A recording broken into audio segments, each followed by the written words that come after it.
OnePlus launched its first foldable smartphone called the OnePlus Open last October.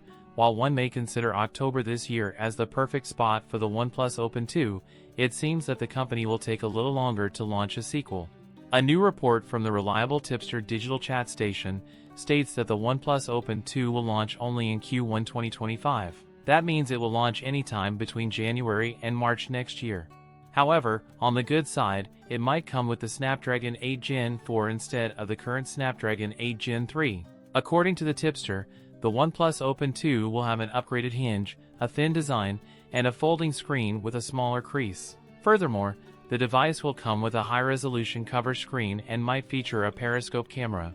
Considering the similarities between the Oppo Find N3 and the OnePlus Open, we wouldn't be surprised if the OnePlus Open 2 shares similarities with the Oppo Find N4/N5. It would be nice to see some upgrades like IPX8 water resistance and more improvements on software for the foldable screen. Last but not least, it would be nice to see wireless charging. The OnePlus Open 2 came with a $1,699 price tag. We don't expect the OnePlus Open 2 to be cheaper than its predecessor, so we definitively expect the best possible specs for that price. That's it for today's video. If you enjoyed it, don't forget to like, comment, and subscribe for more content. Thanks for watching, and I'll see you in the next one.